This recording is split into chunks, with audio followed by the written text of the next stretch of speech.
A grande questão é, como um país em apenas 80 anos conseguiu aumentar 11 vezes seu território, passando de 835 mil quilômetros quadrados para 9 milhões e 300 mil quilômetros quadrados?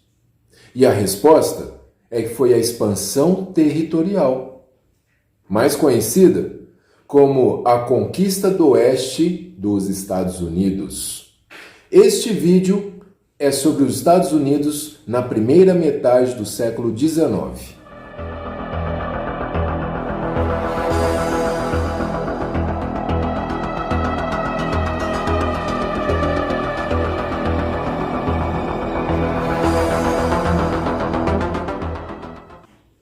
Foi uma das maiores migrações humanas do mundo. Milhares de homens, mulheres e crianças deixavam tudo para trás para avançar para o oeste, ao encontro de uma nova vida. Alguns andaram até 3.000 quilômetros. Geralmente esses homens, mulheres, crianças andavam 16 quilômetros por dia durante meses. Chegavam a andar até 6 meses, gastando com isso 10 pares de botas. A corrida para o oeste resume o espírito americano de deixar tudo para trás, se reinventar para ter um sucesso. Mas também houve tragédias, e a cada milha tinha 10 túmulos. Cerca de 20 mil pessoas morreram na conquista para o oeste. Quais foram os fatores que contribuíram para a expansão territorial rumo ao oeste? E a primeira resposta foi a imigração. No início do século XIX, os Estados Unidos estavam em crescimento, com indústrias de tecelagem, fiação. Isso atraiu muitos imigrantes europeus, principalmente alemães, ingleses e irlandeses. Lá na Europa também havia concentração fundiária, desemprego, péssimas condições financeiras. Tudo isso contribuiu para a imigração. Mas foi um conjunto de fatores. Com o crescimento demográfico, houve uma necessidade de uma expansão territorial para produzir uma produção agrícola e uma área destinada aos rebanhos. Os Estados Unidos estava passando por uma verdadeira revolução nos transportes. Barcos a vapor, estradas de ferro, tudo isso dinamizava a economia. No final do século XIX, a soma das linhas férreas nos Estados Unidos ultrapassava todas as ferrovias da Europa. Isso também contribuiu para a expansão territorial, pois barateava o transporte. Agora, em 1848, um novo fato surgiu que vai ocasionar uma nova corrida para o oeste, a chamada Corrida do Ouro, porque lá na Califórnia foi encontrado ouro. Imagina na mão uma pepita de 80 gramas e equivalia a 2 meses de um salário. A corrida do ouro era o sonho americano na essência. Vai, conquiste, tome, porque você merece. Você tem. A expansão para o oeste foi justificada ideologicamente por uma doutrina, a teoria do destino manifesto, de que os estadunidenses eram o povo escolhido, ou melhor, predestinado por Deus para ocupar e espalhar a civilização pelo mundo. Por isso eles justificavam que podia ocupar de uma costa do Atlântico até a costa do Pacífico. O termo destino manifesto foi utilizado pela primeira vez em 1845, quando um jornalista escreveu um artigo se referindo à guerra contra o México. E nele ele dizia que os estadunidenses tinham a missão divina de levar a civilização aos povos considerados bárbaros, aos povos considerados inferiores.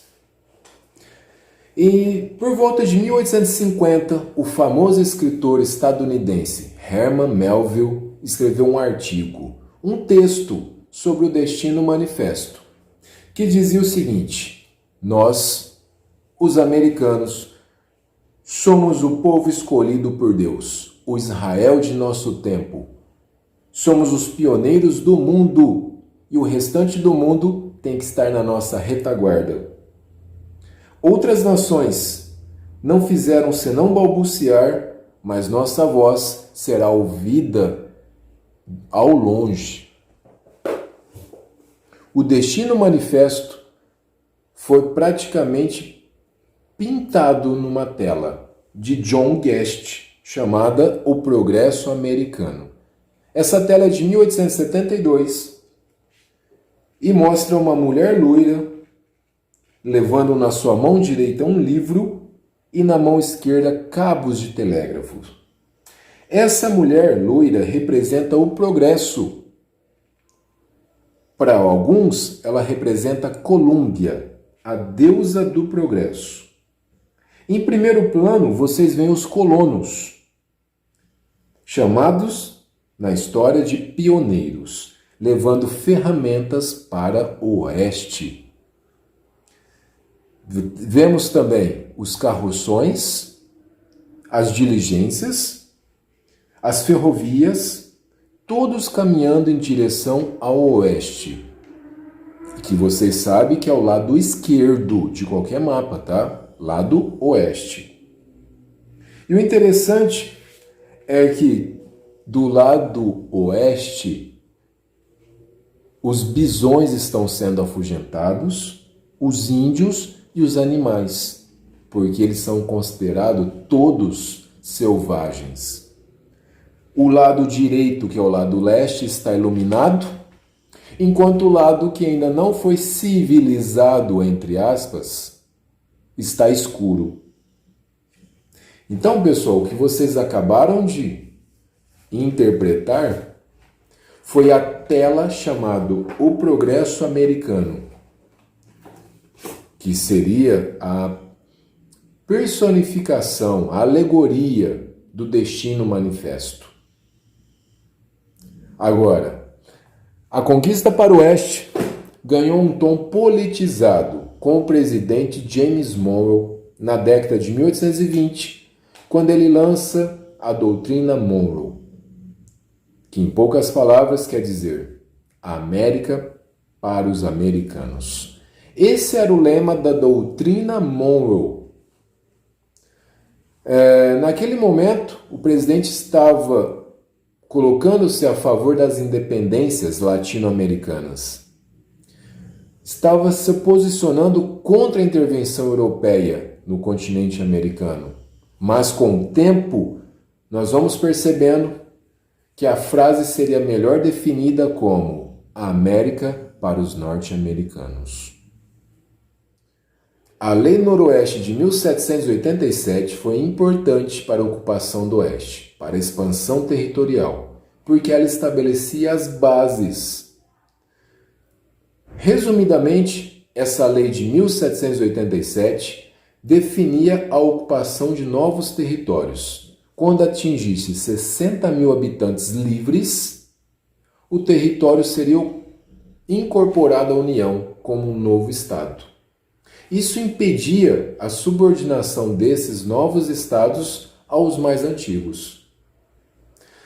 Mas vai ser com o presidente Abraham Lincoln, em 1862, durante a Guerra de Secessão, que vai fazer uma lei que contribuiu para a conquista do Oeste.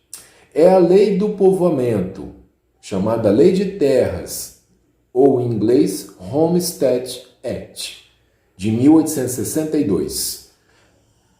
Concedia praticamente de graça lotes de 160 acres para todos que cultivassem por um período de 5 anos. Essa lei contribui para o sonho americano. Agora, os Estados Unidos vai utilizar alguns mecanismos para a expansão para o oeste. E um deles foi a compra de territórios. A Louisiana era uma colônia francesa.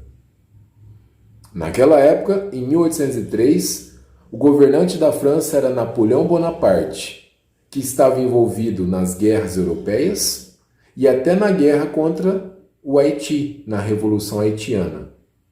Por isso, Napoleão Bonaparte acabou vendendo 500 milhões de acres a 3 centavos o acre.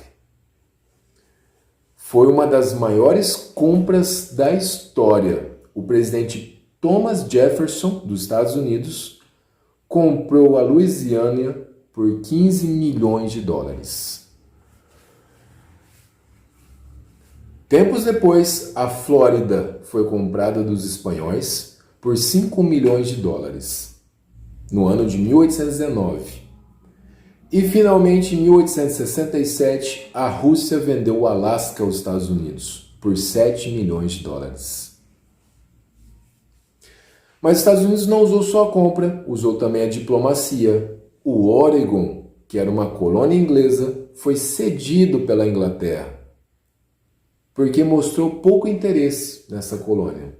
Diplomacia. Agora, os Estados Unidos também fez guerras. E sua vítima aí foi o México, que em 1845 acaba perdendo o Texas. Mas a guerra se estendeu até 1848. Estados Unidos contra o México, e os mexicanos não tiveram chance. Em 1848, o México foi obrigado a assinar um Tratado de Guadalupe Hidalgo, cedendo para os Estados Unidos uma boa parte do México. Cedia uma região que hoje corresponde aos atuais estados do Arizona, Novo México, Califórnia, Nevada, Colorado e Utah. Um presidente mexicano, tempos depois, referindo a toda essa guerra, toda a expansão dos Estados Unidos, disse uma frase: pobre México, tão longe de Deus e tão perto dos Estados Unidos. Agora, as maiores vítimas da Marcha para o Oeste foram os indígenas. E as palavras que nós vamos usar para os indígenas é massacre, aniquilamento, extermínio de muitas tribos dos indígenas e da cultura deles. De acordo com um herói americano, General Armstrong Custer, ele dizia que o único índio bom é um índio morto. E nessa parte da história, pessoal, nós precisamos pensar como era o território a oeste. Era um território pouco explorado, com tribos de várias etnias, e muitos se alimentavam principalmente dos búfalos. Muitos índios viviam da caça aos búfalos. Uma manada de búfalo era uma coisa diferente de tudo que se já havia visto no mundo. Havia manadas não de centenas, nem de milhares, mas de centenas de milhares, às vezes de milhões de búfalos. Por todo o território oeste, deveria haver 50 milhões de búfalos, também chamado de bisões. Os imigrantes assistiam a tudo extasiado. Para o indígena, o búfalo era indispensável. Era seu alimento, sua roupa, seu abrigo, era a coberta para as tendas, a maioria das roupas, manta para a cama, cordas, bolsas, os tendões serviam para a corda do arco, mocassins, fazia-se perneiras. A vida do indígena estava envolvida na pele do búfalo. Essa é a frase que resume essa história. E na época, o que mais havia eram grupos de caçadores. Caçadores de peles. Milhares de búfalos eram mortos para obter a pele. Alguns até matavam por diversão e deixavam as carcaças apodrecendo nas planícies. Assistindo o filme O Regresso, vocês vão ver que eles são caçadores de peles e a história se passa na década de 1820. E já no início tem uma batalha entre indígenas e americanos. Fica a indicação. Então a conquista para o oeste teve algumas consequências. Estados Unidos vai se tornar uma potência mundial no século XX. Isso é fato. Mas o outro saldo, foi a dizimação da maioria dos indígenas que viviam nas regiões anexadas. A conquista do oeste vai aumentar divergências entre as regiões norte-nordeste e sul-sudeste. Porque o norte eram regiões com uma poderosa burguesia industrial, comercial, urbanizado e com trabalho assalariado. Enquanto o sul vai ter o predomínio da aristocracia com monocultura, latifúndios, produzindo para exportação e utilizando mão de obra escravizada. Com o tempo, vão se acirrar os interesses entre norte e sul, o que culminará mais tarde em uma guerra civil, a famosa Guerra de Secessão. E isso é um assunto para o outro vídeo. O importante, pessoal, é que a conquista para o oeste significou uma epopeia nacional que ajudou a unificar todos os habitantes estadunidenses e fazer com que eles se sentissem norte-americanos. Mas a conquista para o oeste, os ideais de liberdade e igualdade, aqueles da Declaração de Independência, foram esquecidos, pois para os indígenas não foram válidos. Os indígenas não eram considerados cidadãos. E encerramos a aula sobre a conquista do oeste. Valeu, classe!